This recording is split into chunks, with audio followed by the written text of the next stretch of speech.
Okay, so first of all, this video might just be for myself. I have never gone solo camping. I've bought all this equipment, sleeping bag, which is like a sleep, I forget what they call them. Oh my gosh, I'm so dumb. I have a tent, I have backpack, I have a sleep pad, I have a comforter, I don't know what they call them. But anyway, the sleep system, I have my cook system, the propane for it. I have all the cook utilities. I've packed up for practice for a thru hike, but I've never implemented any of it. I've set up my Durston tent a couple times in the yard, tried having an overnight solo up in my own woods back on my other property. The property I have now, there's no grass out back, and I don't want to do it out front. So I'm developing a plan, and because I really need to commit to doing this, I want to get comfortable with spontaneous camping. I want to feel like I can put this equipment to use. It's been a couple years. At this point, I know that I'm not going to probably go on a thru hike. I just don't have the means to do it physically, because I have bunions that I need to get taken care of, and that's going to be costly, and it's going to be time off work and a lot of recovery time. And I also don't have the money I need to put back to pay all my bills and be off work for an extended period of time like that. So, I mean, there's several alternate plans. I can section hike through PA and then maybe section hike through other states, or I can just start this way. And this is the easiest, cheapest, most practical way to do this, because it doesn't require me taking additional time off work. I have almost everything I need. I may have to replace my sleep pad or my sleep system. I might have to adjust this or that, but I gotta do it. So I got on this Far Out app that I have had forever and never used, and I found that, lo and behold, I have the Appalachian Trail downloaded and paid for, so it's always going to be there. And I can click on the campsite icons, and this is what I didn't know. I can just click on that, and if I scroll down, Apple Maps will take me right to it. So I chose a couple spots close to home on the AT that I can go to. And here's my plan. I wrote all this stuff down. So I'm going to first, step one, I guess step one was doing this, writing this down and actually taking the step to go into Far Out to find out how this worked and making the decision to do it.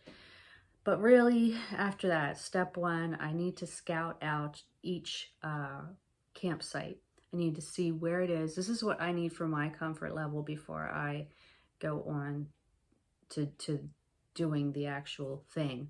I need to do that. So I have it all written down. I can just plug it into Apple Maps from the Far Out app, drive there. One's 33 minutes away. I picked two to start. One is 33 minutes away from me. One is 45 minutes away from me. And I'm just going to go there and hike around the area on the AT for a little bit, maybe just scout out the area, see what's there. Then I need to sit down and pick out night to start with, and then I'll pick other nights after that and commit to that and say, this is the night I'm going to do this. And then I need to start practicing my tent setup, because it's a complicated setup. It's not a pop-up tent.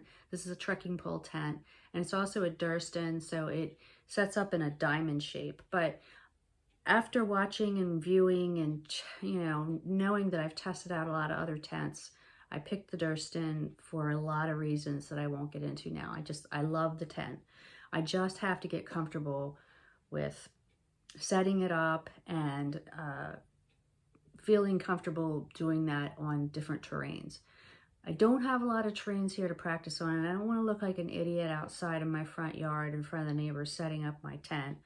I could possibly do it once or twice out back if I work up the courage to do that.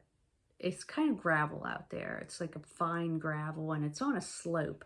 So it's really a tough terrain to practice on.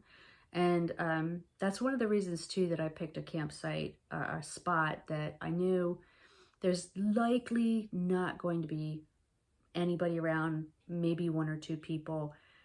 You know, I'm hoping that because it's out in the middle of nowhere.